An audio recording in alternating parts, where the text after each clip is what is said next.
Hi hello welcome back to my channel. അപ്പോൾ നീണ്ട 2 വർഷത്തെ പ്രവാസത്തിന് ശേഷം എൻ്റെ ഭർത്താവ് നാട്ടിലോട്ട് വന്നു. അപ്പോൾ മീൻ കഴിക്കാനായിട്ട് അതിയായ മോഹം. നമ്മളിവിടെ കൊണ്ടുവരുന്ന മീനൊക്കെ അത്യാവശ്യം നല്ല വിലയുണ്ട്. പക്ഷേ വില കൊടുത്താലും കുഴപ്പമില്ല, നല്ല മീൻ കിട്ടണ്ടേ. അങ്ങനെ ഞങ്ങൾ നല്ല മീൻ നോക്കിയിട്ട് കിഴക്കും ഭാഗത്താണ് ഞങ്ങൾ പോയത്. കിഴക്കും ഭാഗത്ത് പോകുന്ന വഴി നമ്മൾ ഏകദേശം 6 മണിക്ക് ശേഷമാണ് ഇറങ്ങിയത്. നിങ്ങളിപ്പോൾ പാങ്ങോടെത്തി. കിഴക്കും ഭാഗത്തോട്ട് പോകുന്ന വഴി ഫുൾ 2 സൈഡായിട്ട് റബ്ബറും കാടും നല്ല ഭംഗിയുള്ളൊരു സ്ഥലമാണ് കേട്ടോ. ക്ലൈമറ്റ് അത്യാവശ്യം കുഴപ്പമില്ലാത്ത രീതിയിലാണ് പൊയ്ക്കൊണ്ടിരിക്കുന്നത്. ഇരുട്ടാറായല്ലോ, മഴ പെയ്യും എന്ന് പ്രതീക്ഷിച്ചു, പക്ഷെ പെയ്തില്ല. ഇവിടെ ഒരു പടുകൂട്ടം പാറയൊക്കെ ഉണ്ടായിരുന്നു, നല്ല ഭംഗിയുണ്ട് കാണാനായിട്ട്. ഞങ്ങളങ്ങനെ ഏകദേശം എത്താറായി. നമ്മൾ മീൻ മേടിക്കണം എന്ന ഉദ്ദേശത്തോടെ മാത്രം പോയത് കൊണ്ട് നമ്മൾ മീൻ മാത്രമേ മേടിച്ചുള്ളൂ. അങ്ങനെ മീൻ മാർക്കറ്റിലെത്തി. ഭയങ്കര തിരക്കായിരുന്നു.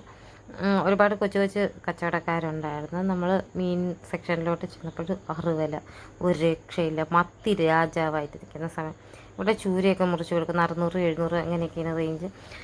കൊഞ്ച്, കണവ, ചെങ്കലവ, കണ്ണം കൊഴിയാള, അയല, നെത്തോലി, അങ്ങനെ ഇഷ്ടം പോലെ മീനുണ്ട്. പല നാട്ടിലും പല പേരായിരിക്കും. ഞങ്ങൾ അത്യാവശ്യം ഞങ്ങൾക്ക് വേണ്ട മീനുകളും മേടിച്ച് ഞങ്ങൾ എന്തായാലും തിരിച്ചു പോകാമെന്ന് വെച്ചാൽ ഭയങ്കര വിലയായിരുന്നു കേട്ടോ. ഈ കൊഞ്ചൊക്കെ 1 കിലോ 500-400 ആ ഒരു റേറ്റായിരുന്നു. അങ്ങനെ ഞങ്ങൾക്ക് വേണ്ട മീനും മേടിച്ച് ഞങ്ങൾ ടാറ്റ ബൈ ബൈ പറഞ്ഞു വീട്ടിലെത്തി. അപ്പോൾ വീഡിയോ ഇഷ്ടമായിട്ട് സബ്സ്ക്രൈബ്